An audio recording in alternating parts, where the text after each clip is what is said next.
Happy marriages can be happier, and shaky marriages can mend. Specific insight and custom codes work.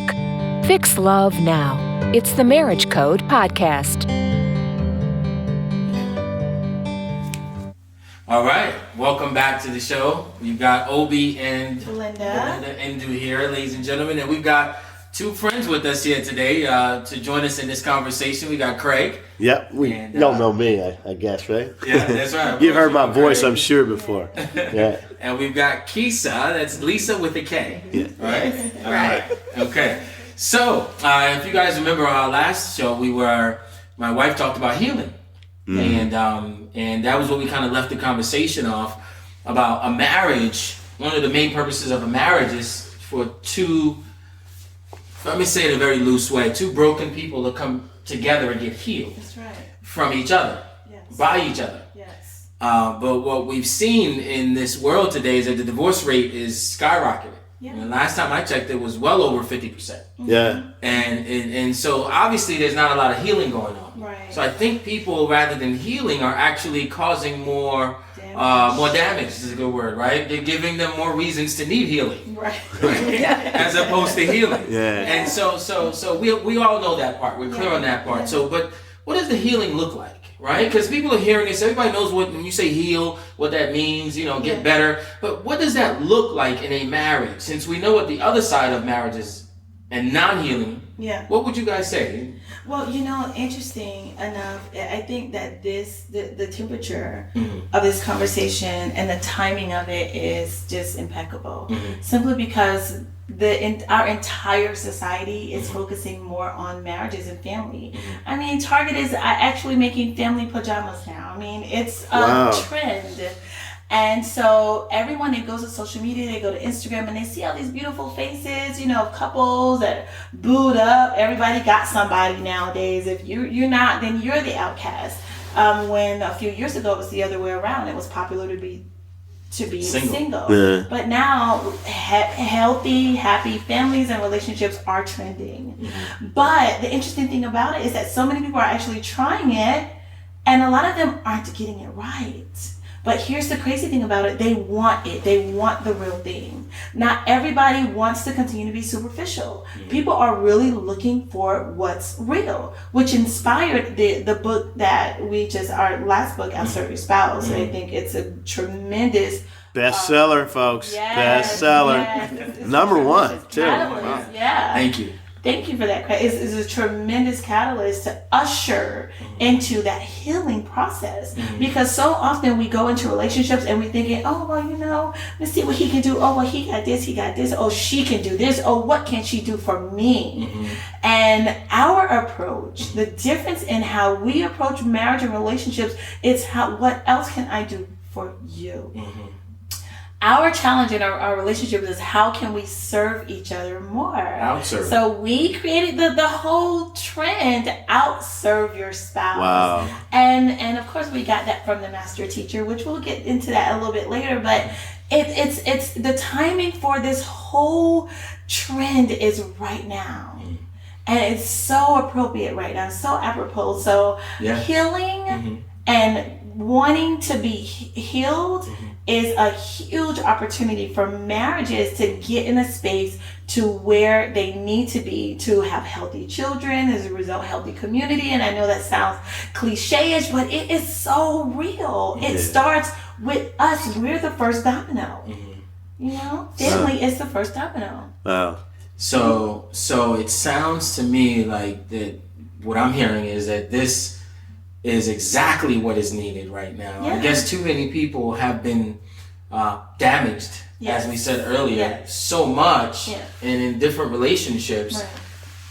Kind of like how we ended up with the president we got. People are just so sick of what we've had, they just want something different. They grab the next best thing, right? But that's okay. We'll talk about that later. Those of you who are listening to this 5 years from now, you can look it up. Who was the president? Anyway, Craig and Kisa, as you hear what my wife is talking about in terms of healing and out serving a spouse, and also what is currently going on out here, what are your thoughts on this? What do you stand on this whole subject of marriage as a place for healing? I think for me, one thing with the healing aspect, the first thing that the person should think of when it comes to being married is to be humble. Yes. Yes. I read this picture, and it's by C.S. Lewis, and it said, humility is not thinking less of yourself, but thinking of yourself less. That's Yes. And for some reason, I kept reading that picture over and over again. And when you talk about healing in this conversation, it came to mind. Yeah. That's awesome. But you see, like, how the society is just so, I guess our culture right now as a whole, it's so selfish. And so this is a trend blazer, because it's going in, and it's basically all the philosophies around selfishness are being destroyed, because it cannot be sustained in a happy marriage, because you see the major conflict. So it's about, let's see who can be the best looking, or who, what can you do for me? But then yet on the contrary, the other part that's trending now in our culture is happy families, and that does not support the other. Yeah. So people are now seeing that in order for me to have what's really the results I really want, I've got to let go of the selfish me. Yeah, because everybody, one of the things that social media, and Craig, I want to get your thoughts here in just a second. One of the things that social media has done, as we know, it has its place, right? Good things, just like anything else, it has good things. But one of the things that's been a challenge is that it's made things so superficial. Right. And people are seeming like more and more, from my feel of the energy that's happening out here, is that people want more what's real. They want more substance. They want more sustenance. They don't just want the feel good anymore. Right. So in order to have a happy family, in order to have that great meme on Facebook, or what's the picture? Your profile picture on Facebook with your happy, blissful family. People are now asking for the rules of engagement, which also happens to be another book that we co-authored as well, in terms of how do you have a happy marriage, right? Because a lot of people come out and just put on a fake front. A lot of people come out and they just smile for the public. In the car on the way to the public event, they're cursing each other out. They get home, the kids are cursing the moms out, right? And it's like they got turmoil going on, but surface-wise, they look great. People are now starting to pay attention. Like, no, when I get in the car, how are you supposed to talk to me? Yes. When I get home, how is my child supposed to behave? People starting to pay attention to the details of what it takes to have a Facebook post that actually is real, that represents what is really happening. So, Craig, if you don't mind, just real quick, a couple of thoughts that crossed your mind on this subject? And that subject being what?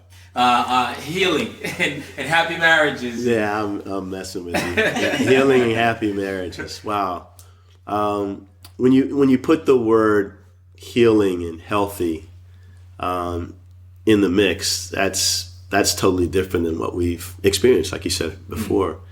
And healing is a process of sustainability, and because of the age that we're in of superficiality and perceived or perception as opposed to what really reality is, and since we're always confronted with every aspect of it every day and inundated with it all the time, people are, especially this new generation, they're interested in the real. They're watching and they get to see it. So you can talk all you want. Show me, show me something different than what you've been telling me. Yeah. So I think we're all being confronted. And you mentioned trend, and I'd have to say that, I think the standard for sustainable society or community has always been family.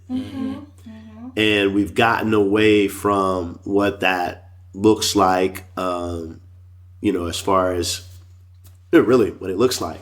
And I say from the perspective of, like you said earlier, how you behave in a marriage. If it's about you, then marriage is a unit that involves someone else. So the selflessness has to be part of that variable, and when we're so into, whether it's a selfie or everything notates it's about me. I think we're all becoming woke. To dang, well, this was fun when we first started, but now this is getting, I actually now have to put all these filters on. I'm literally putting filters on what I'm putting out there, and I'm seeing myself do this to myself to present, and I'm not being real. And so I think that's the call to raise the standard, hold the standard, as opposed to wave it. And I say that because I've done that a lot of my life, waving a standard, but not holding it, so people could see it. That's awesome. The interesting thing about our conviction is we noticed that there was a huge attack on marriages, and us being, in our society, it was just an attack on the way that God initially intended for marriage to be. And instead of judging, and instead of, saying somebody needs to do this, we decided to be the change you want to see. Change. We're like, if our children have to go to school and they have to see certain things, and we're not judging anybody, we love everybody. And now anybody can get married.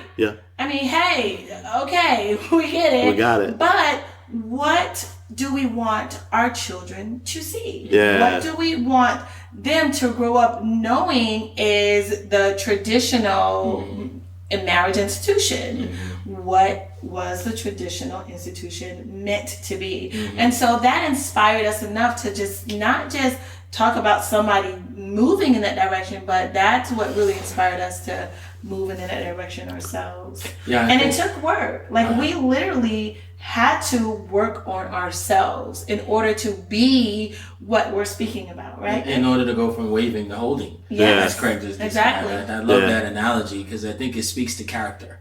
I feel like waving speaks to superficial. Look at me. I'm over here. It speaks to noise. It speaks to me.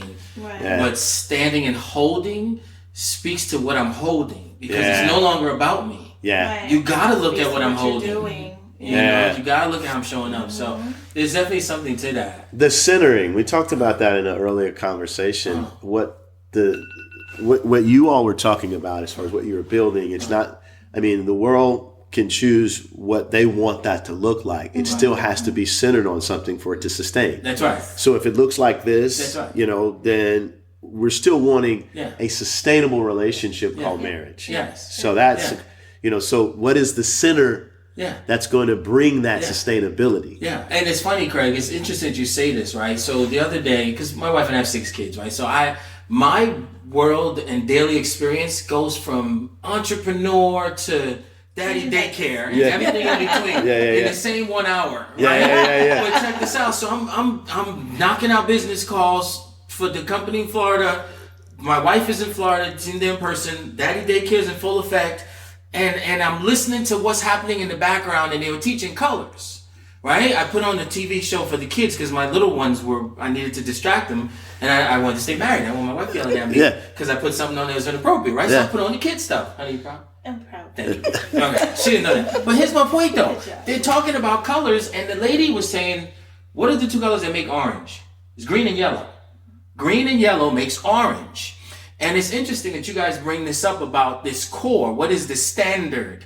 Well, green and yellow makes orange. And then if I take orange and add it to something else, it'll make this. And take that and add it to something else and it makes that. But when I come back to my primary colors, there are only like 5 of them. Now here's the amazing thing. There are hundreds, maybe even thousands of variations that can be made from those 5. But the 5 primary colors is what we're talking about. So when we go to marriage and we say, okay, well, who even came up with the concept of marriage? What was the primary color? Well, how did we all get here to even have this conversation? Right. This is a great place for us to end this one. And it's a good place for us to pick up our next show. Listen, you all, this has been fantastic. I can't wait to get to the next show to hear what we have to say. Awesome. I'm excited. See y'all next time. All right. Marriages need lifelong learning. Visit www.covenantmarriageacademy.com. Learn, see, and grow in marital bliss. We have video help, counseling appointments available, and more. The Ndus have solutions specifically for you. Fix love now.